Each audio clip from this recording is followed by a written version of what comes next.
Welcome, everyone, to The Extract, live from the Best Wines Online tasting room. Here in Santa Ana, California. Santa Ana. Santa Ana, yeah. Totally. Yeah. I'm Kyle Meyer, that's Tristan Beeman, and we're here to talk wine with you, making complex wine simple and breaking it down and kind of having fun with it. So welcome to the show. Yeah, welcome. News. News, we have it. Yeah, we talk about the news. I mean, there's a lot of news in the wine world, and so we're going to talk a little bit about it right now. And actually, this is kind of a funny story. It kind of caught our eye. Have you ever drank a wine that tasted so bad that you wanted to actually sue the merchant? I mean, really? Have you ever just like, oh my God, I'm going back, I'm suing the guy? I'm suing. You know, probably not, but this is completely insane. And so because of that fact, there was a wine writer in New York. His name is Philip Selden.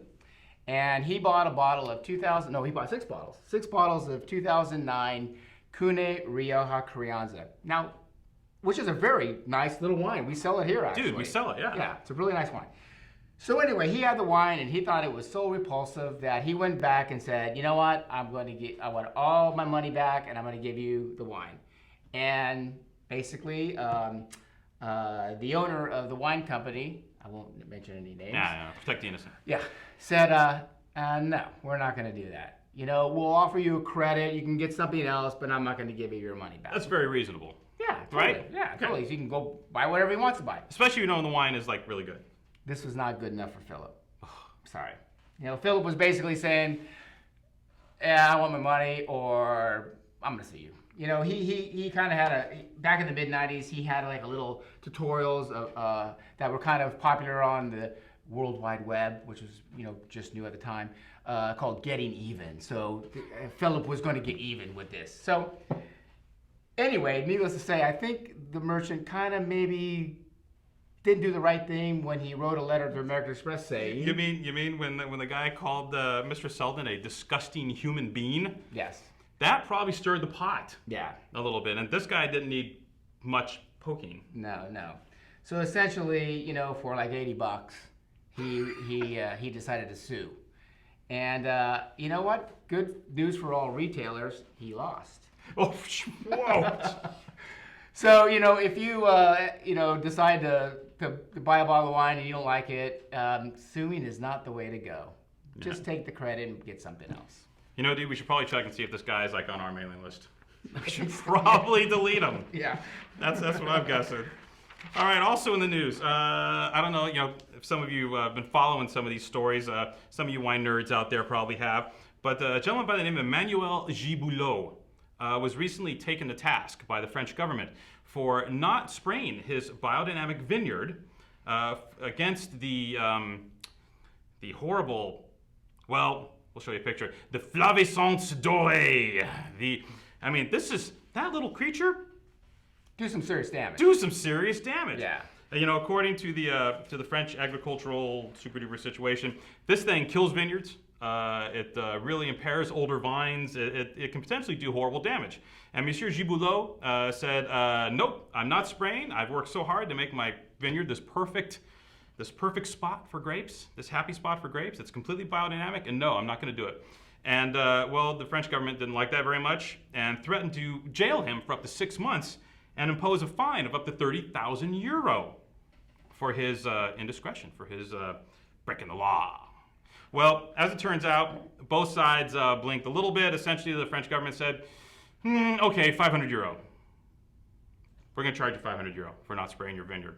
But it's an interesting question here, Tris. With regards to, okay, say you're the guy next door, and believe me, I'm a proponent of biodynamic wine growing. There's some fabulous biodynamic wines out there. Mm-hmm. I'm not opposed to how anybody works in their vineyards. All I care about is, what's in the bottle, right? As a merchant, yes. Right? It's our job. Mm-hmm. However, what if I was the guy next to him, and I wasn't biodynamic, and I knew Flavescence Dorée was in my area, and this cat was a prime candidate because he didn't spray. I mean, you can't build a wall. Right. No, essentially, it's like someone, like your neighbor setting fire to his house, and you're going, no, put it out. My house is going to burn down. He's like, I don't know if Or that's not cool getting or the not. vaccine. I understand Mr. Giboulot's position here. I understand I'm going like, I don't want to screw with my vineyard. The chances of Flavescence Doré hitting my vineyard are nil, and I don't want to screw with what we worked so hard to create. On the other side of the coin, you got bubonic plague and you're coughing on your buddy. You know what I mean? Like, that one's got me a little screwed up there. Anyway, it cost Monsieur Giboulot €500, and apparently, from what I know, he doesn't have to spray.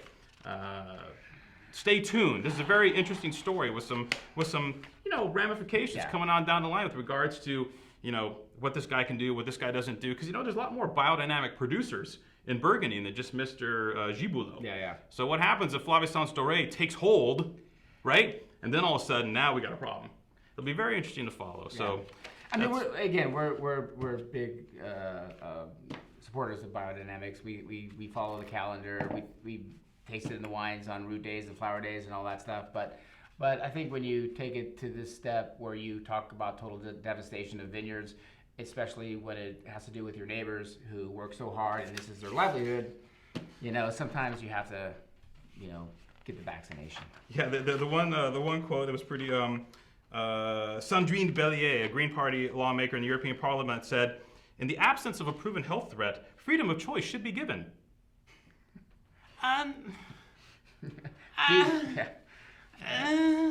Anyway, moving on. Wine and politics, do they go together? This time they do.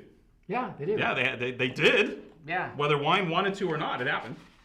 Well, it seems like the European Union government was going to impose a levy or tax on Chinese solar panels. Yes, that's correct. Yes. Chinese solar panels, taxes, bad. Yeah. And, China didn't like it. So China's thinking to himself, what can we do? What can we do? What can we do? Wine. Yeah. Wine sounds good. Yeah. Yep. Let's tax wine. So that's what they were imposing. They were going to tax wine from Europe, and essentially, since European Union basically makes up 65.2% of the wine that's in China, it's about 2/3. That's a lot. That's a lot. That's a lot. So if I was a French person selling wine into China, I would not be happy about this development. No. So, and actually, when you talk about money in 2012, it was $1.4 billion that went into China. It's a lot of d'argent. That's a lot of d'argent. Yeah. So anyway, it was a little bit of a nervous situation for the European wine growers and wine merchants that sold into China, but I think they came to an agreement. But hey, on the eve of the Chinese president Xi Jinping's visit to Europe, wouldn't you know it, like the day before the guy is crawling into town, we figured it out. We're cool. We figured this thing out with the solar panels. So after the solar panels got figured out, we kind of talked about the wine. And it's like, okay, we reached an accord. And the funny thing is, the accord essentially was the European wine industry will provide a number of technical assistance packages to the Chinese side in areas such as grape growing, winemaking, and marketing. Yes, marketing, very important for all the wine that France sold China. China right now is going like, what do we do with it? And so basically the French are coming in, okay, no problem, we got it handled. We'll come in and take care of it for you. Also, the Chinese will assist European wine producers to organize wine tastings in China and to improve the wine knowledge among Chinese consumers. Now, I know here that in the wording it said they will help European wine producers to organize wine tastings in China. They didn't say they were going to pay for them. That's right. So maybe the tax will happen somehow. I think that's China going, okay, you guys come here and help us sell wine. So there you go. That's a good thing. Thankfully, disaster averted. And that's the news. Jinx, 1, 2, 3, 4, 5, 7, 9, 10, you owe me a Coke.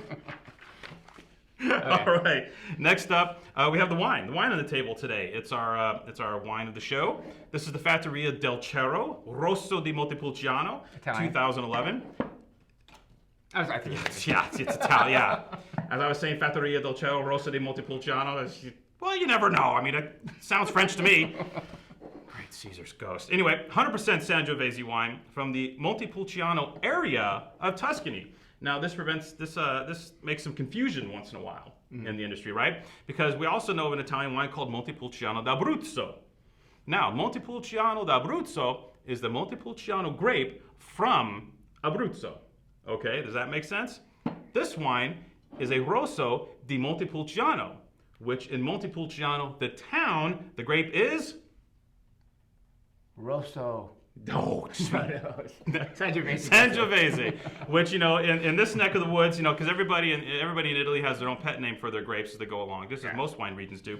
And in this case, they call it Prugnolo Gentile. So if you ever see Prugnolo Gentile on a bottle of Tuscan wine, it probably comes from Montepulciano, the town, and it is most certainly Sangiovese.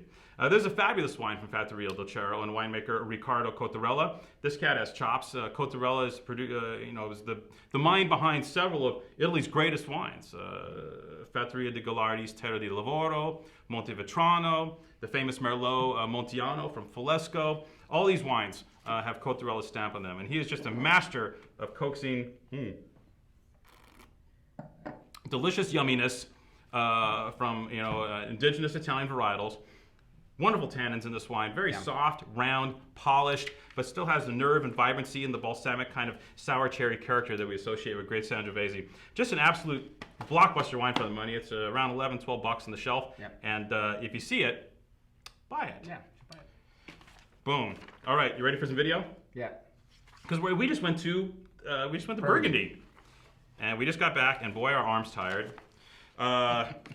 Yes. So here, right now we have a little video that we shot in Chassagne-Montrachet, down in the southern part of the Côte d'Or, the Côte de Beaune. And here it's a little bit of a preview of an offer that we'll be throwing out there next week. So pay attention to the video. One of the vineyards in this video is going to be the main focal point of an upcoming Best Wines offer. Check it out.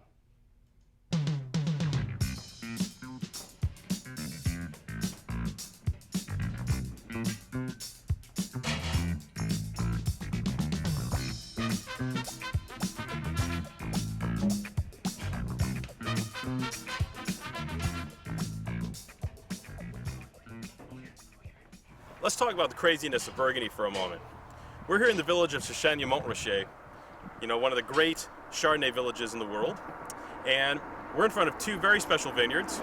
To my right, we have the vineyard of Blanchot-Dessous, which is what we would call a village level vineyard, or a good but basic vineyard in the world of Burgundy. The wine sells for around $60 a bottle, and it's outstanding. Over here to the left, we have the vineyard of Criot Bétard Montrachet, which is a Grand Cru. The wine's selling for north of $200 a bottle. Now, how big of a difference is there between that one and that one? To me,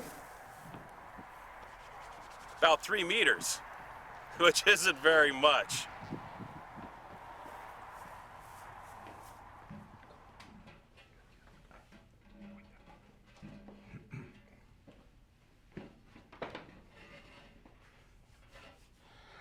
Hey, we're back. That was a fast video. Moving chairs, doing stuff. Did they get the part? And we're here. Doing What? that thing? No. Oh, no, that was Okay. you. Okay. Yeah, that was you. So, wow. Here we are. First time, first guest, and a very special one indeed. It's a doozy. Yeah.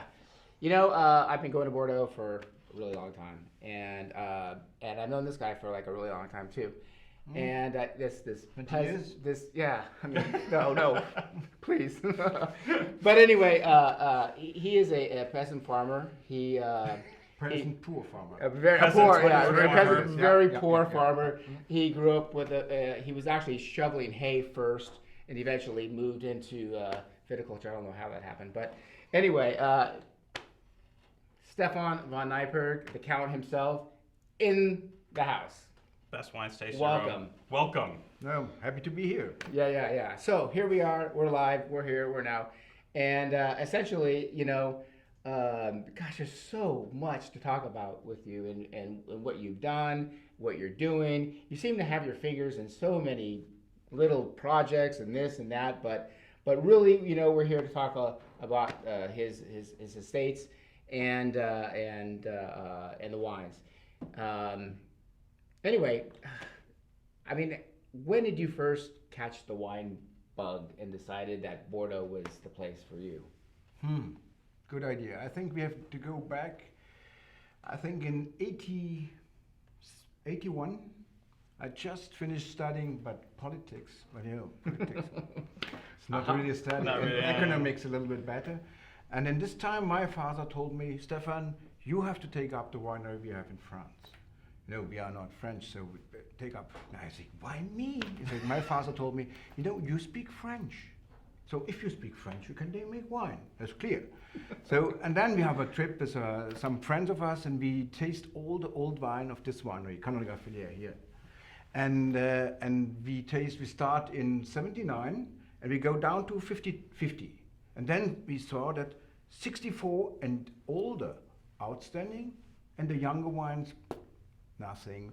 A good claret, no charm, no power, no nothing, no talents. And then I thought, boo, why not? There's a leveraging in somewhere. So we can make better and sell for a better price, and this can be a project for the family.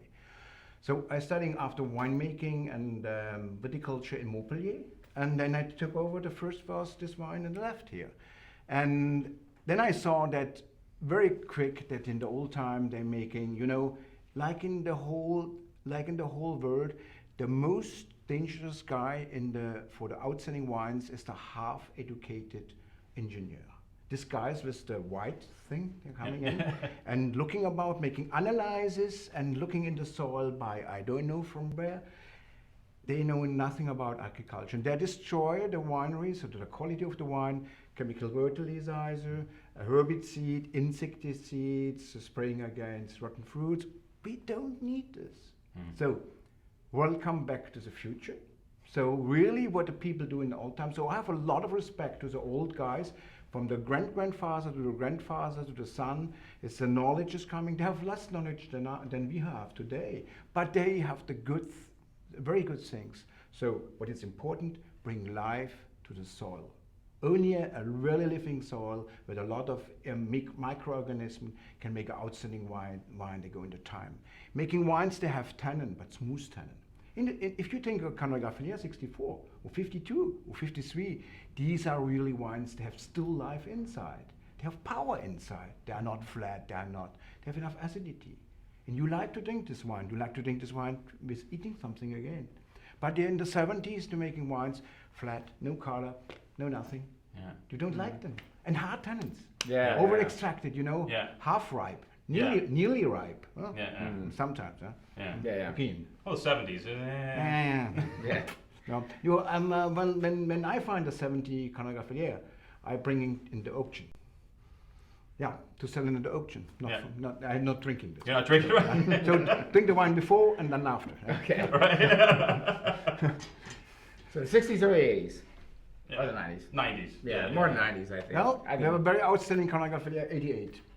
Really? Very good. Yeah. Very 88, very super wine. I don't know, I'm not sure if you find a lot of them in the United States, but good luck. Huh? Actually, But 90 was like your breakthrough vintage, right? 90 was really good. 90 was the vintage where a lot of folks were like, who the hell is this? Right? I think there was a lot of that, at least here in America. Yeah. 90, 89 also. Yeah. 89, 90, very good vintage. And then 95. 98 for Centimillon was very good. Yeah. It's like the 64. Yeah. oh, the 90s is fantastic. Actually, one of the sleeper Canol-Gaffeliers is 99. 99, really good. Nice. 2001. Yeah. You know, all the people know about 2000 is big vintage, we speak and we speak and we will taste. But 2000 and 99, that's really wines now so popular to drink. Where they're integrated, they are lovely, they have a good texture, and they are fine wine. And what's for me most important thing is not they are round, but they are far, they are profound. You know, if you have this wine in the mouth, that's not only a short taste, but it's a long taste. It's going, it's coming. It's discussion with you. That is very fun. Yeah. Well, it's funny you mentioned 2001 because, we're really big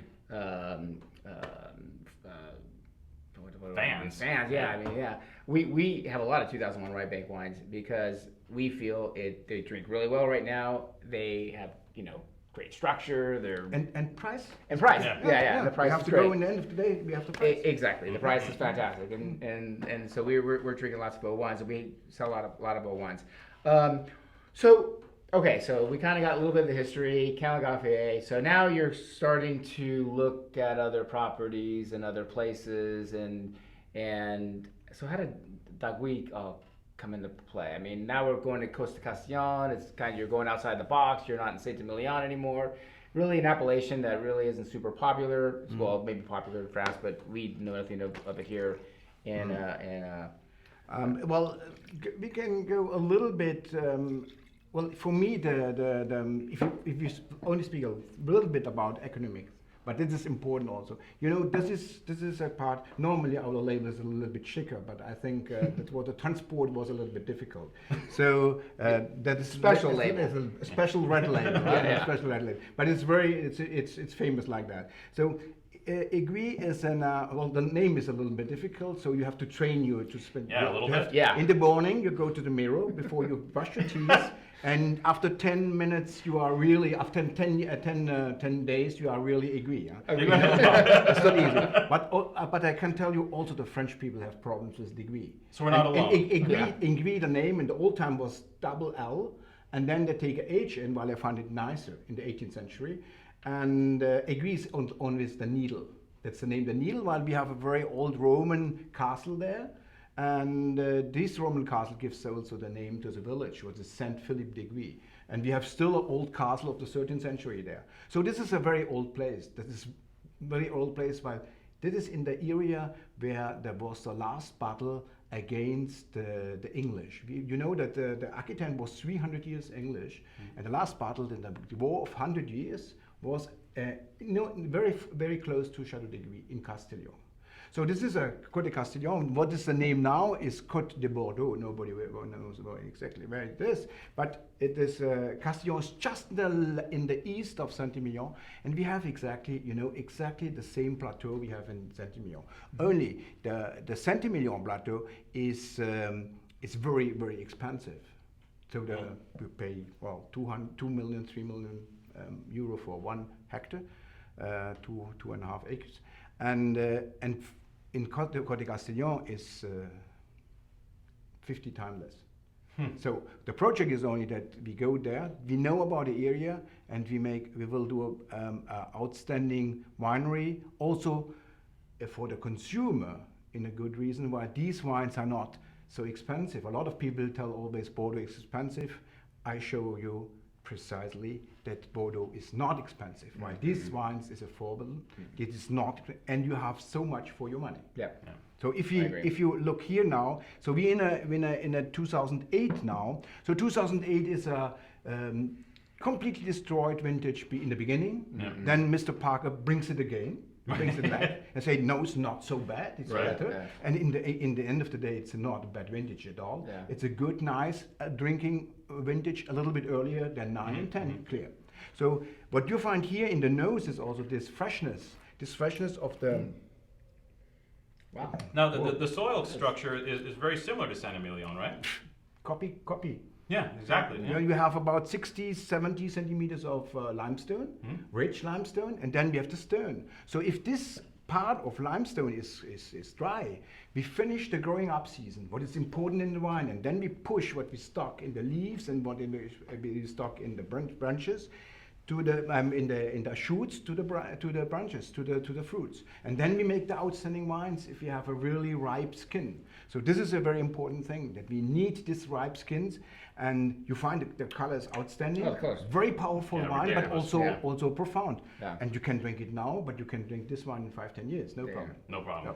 Yeah, no, this has always been one of my kind of house favorites, because it does give you that really upper end Saint-Emilion kind of feel, and with the that limestone terroir, yet good extraction, good color, but very creamy. Creamy, but you have enough acidity. Yeah. It's not creamy in the too sweet way. No. And you find this is 80% Merlot, 20% Cabernet Franc. There's no Cabernet Sauvignon. But if you have this in a blind taste, I'm not sure what the people will tell you. Well, the Merlot is very integrated, but it's not a fat, heavy Merlot, but it's a very fresh Merlot. And I think we need the chalk and the limestone for doing these kind of Merlots. I was going to ask you how much Cabernet Franc was in this wine. Yeah. Because Does the structure come from the Franc, or does the structure? The structure is more coming from the Merlot. From the but Merlot. The profoundness is given in the Cabernet Franc. Cabernet Franc is a little bit like this in the beginning, but opens in a little bit later, like this. So it always the Cabernet Franc, what we have also in Cabernet Garfilier, can be a little bit tough in the beginning. So a lot of wine journalists have some problems with the Cabernet Franc in the beginning, but in the time, this wine makes it very elegant also. And we need a little bit of the Cabernet Franc here in. And you know, Bordeaux is blending. Yeah. We are not 100%. That's the art, yeah. We are in Bordeaux still. So you were rocking the same soil in Saint-Emilion and in Castillon. What, Well, but the soils of Cabernet Garfilier, but perhaps we're coming later to that, is not the same than here. This is a real limestone, and here we have more sand in the limestone. So we have more Cabernet Franc Kill that. and Cabernet Garfilier. Yeah, if you don't drink it, I will. No, and that's interesting because as you're going into the village and you pass by your place and your vineyard, I mean, essentially, then you have Ausone kind of right there on the hill. And we were talking, I remember, with Alain Vautier, and he's basically going more Cabernet Franc in his area. But So- you know, these Cabernet Franc, we have 19 acres. Of Cabernet Franc. They are planted before 53. Okay. Survive the frost. Wow. So they're Old wine. older than the first 56. Yeah. And these Cabernet Franc are really outstanding. And you can smell it: spice and flower, violet, Sounds good. very fine.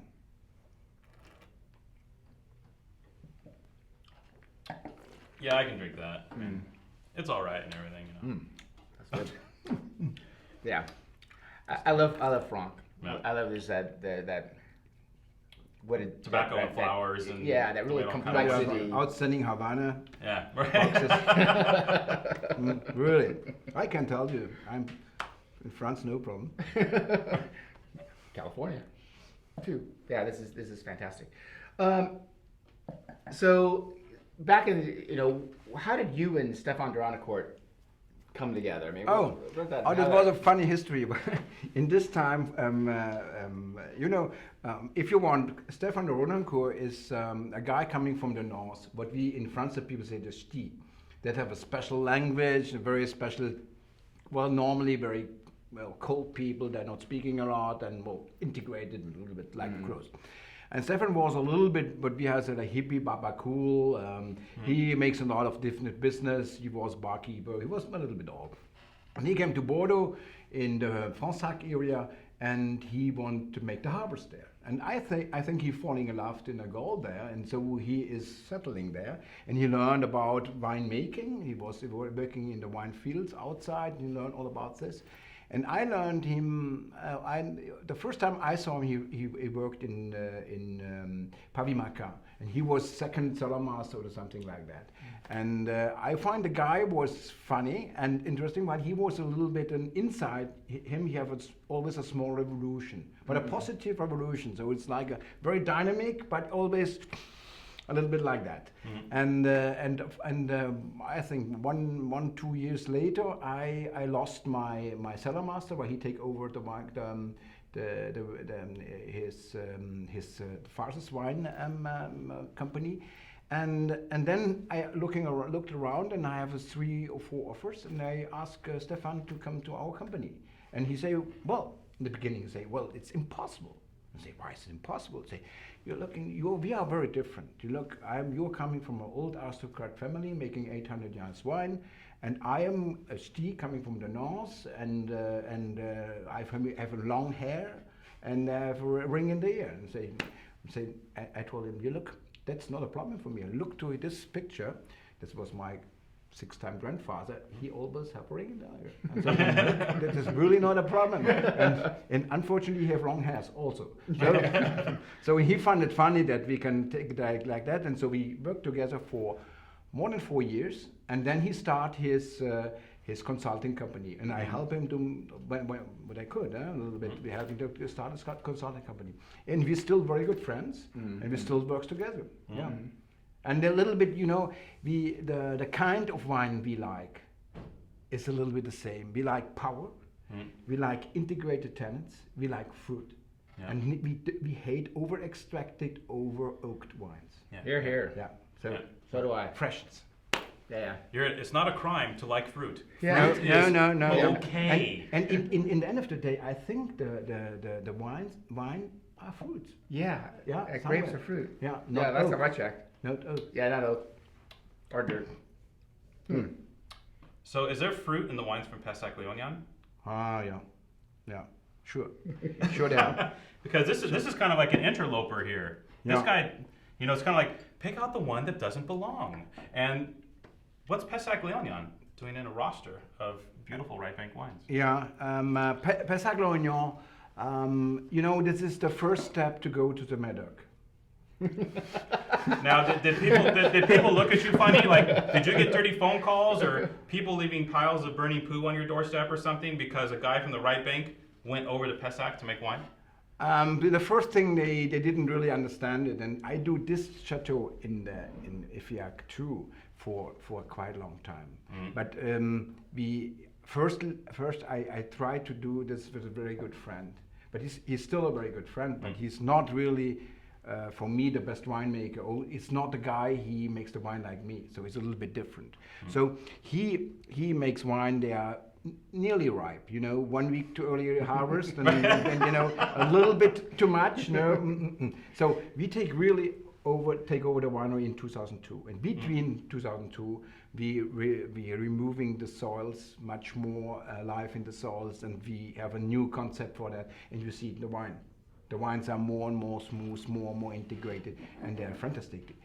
These wines, some journalists tell me this wine is a sexy wine. I don't know what it means, but For Pessac, it's a sexy wine. Yeah. That combination of fruit, but the minerality of Pessac. minerality is good. Man, it's kind of like smoky a little bit. Yeah, it's kind of like a little funky, little sweaty, little jazz bar, little smoky, kind of And you get that little bad blade. little scary as And compared very, to. very round. Yeah. Nothing is over. But man, the Pessac minerals are there. No. So you're happy you did it. I mean, to me, Clos Marcelet's one of the best value wines in Pessac Léognan. I think it's. Give me another name. Yeah. No. No, it's pretty No, hard. but this is also the thing. Why it's a completely new chateau, if you want. Yeah. We have a big problem in the beginning that we know that easier was very good, but we have trees there. We have and so we have to prepare it and all. And we did not know exactly what name we want to give to the winery. And the one place in the winery the name is Marcel. Oh. And Marcel is really the most stupid name you can have in and so we say we can't give this a Chateau Marcel. So we find Clos Marcelet, but it's really much nicer. Yeah, Much absolutely. more aristocratic. Yeah, So we have, and Clos Marcelet is now more and more well known, but we have no classification. Like La Mondot in the beginning, there's no classification, so we don't need it. But the wine is good, and the people. What is the most important thing is if the people take a bottle, open the bottle, drink the bottle, and they find the wine is good, and come back to the product. I think that is the best thing for the producer. And the retailer. Yeah. Yeah, for everybody. So we are in the same boat. Yeah, exactly. Dude, Yeah, that's really tasty. showing great today. Absolutely. But what a different creature, huh? So much more, Clos Marcelet, much more Cabernet Sauvignon, Yeah. gravel. And here we are in the limestone, in the clay, we are in the kingdom of the Merlot. Yeah. So, no, I'm happy to be here perhaps one day in the Médoc, but nobody gives me a nice chateau for nothing. What we ask for. Yeah, unfortunately, those days are long gone. That's a big problem. Yeah, it is a big problem. I was going to ask you, what is the future? What's next? Where you... What we are doing in the future. Yeah. So we have a winery in Bulgaria. Hmm? So that is it's a good. We do it for more than 10 years. We tasted some of the wines. The name is Enira, Yeah. and that's a outstanding area. You know it's a very old history, part of the wine history.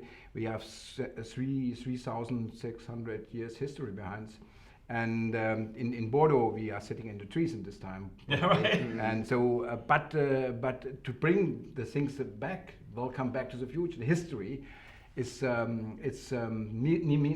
time. But now I think the property is working well, and it's a big fun. And then we have the investment in Chateau, the sweet wine. Yeah. With 3 friends of us. Yeah.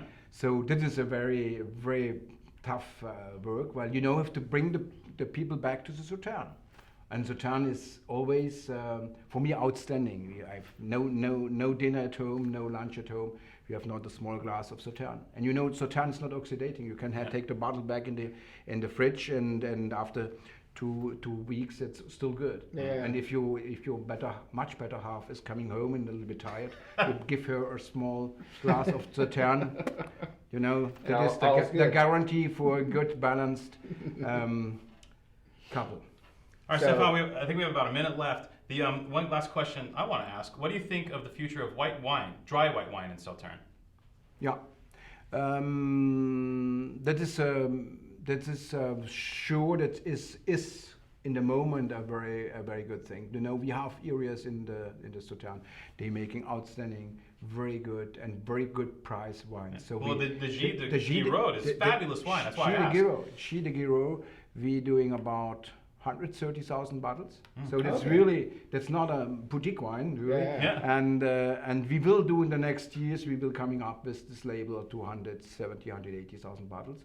And we have to focus to the Sauterne, to the sweet wine, and the second wine of the sweet wine, what is the Petit Giraud, only in the best areas of Chateau Giraud. Got it, So got all around will be dry, and then the middle, the focus in the eye of Giraud, we will have these. We have the sweet wine, but I think the dry wines they're really very fresh. They can really very I outside. think it's fantastic. But I miss sometimes is a little bit Chardonnay. In France. So our next project Don't is say that we too have. loud in Bordeaux, man. We will have in the Chateau Aiguille, and the next years we will have some Chardonnay but it's not a Côte Castillon, then it is then I don't know Vin de France or Vin de France, yeah. but it's the white of Aiguille. Well, but it's much more important. But it will be always fun, Fun, no. We always try to make it a little bit mix a little bit Bordeaux up. It's funny. Yeah. And and I think why no Chardonnay in Bordeaux? Hey. You have to ask the question. If you never ask the question, you'll never get the answer. Sure. We have chalk. Chalk makes freshness. Yeah, And Chablis Chardonnay got a needs little bit of freshness. chalk, right? Yeah. And we are too poor to make only new barrels in the Chardonnay. Well, awesome, Stephan. Thank you. Thank you very much. No, Being the thank first you. guest. Thank This was you. a treat. This was absolutely awesome. Yeah, And thank you. happy to be here. Yeah. And all the lectors and the people who see us, if they are in Bordeaux, they are always welcome. Yeah. But please send us a mail before. Yeah. We have some tricky assistant who they push you out. So after the email, we can really pilot a little bit the visiting. So don't show up at 4:30 in the afternoon. Hey. Yeah. Nobody's there. Nobody's there. Nobody home. Go away. No. We are here. Thanks. All right, Stephan. Thanks again. Everyone, I hope you dug the inaugural episode of The Extract Live from Best Wines Online at bestwinesonline.com. If you want to follow us, sign up for our daily email list. You can do that. Drop your email in the cool envelope on the front of our site. Just drop it in there and hit the send button, and you'll get hooked up straight away. Also, you can like us on Facebook at the /bestwines page. So facebook.com/bestwines page. Check us out on Twitter at bestwinesonline. And you can check us out on Instagram as well, just Best Wines Online, all one word. Everyone, thanks again. Stephan, thanks again. Thanks you. And Thank you, we'll guys. have to do this Thank you. again sometime, but maybe there. All right, cool. I hope. All right. Good night, everyone. Thank you. La la la la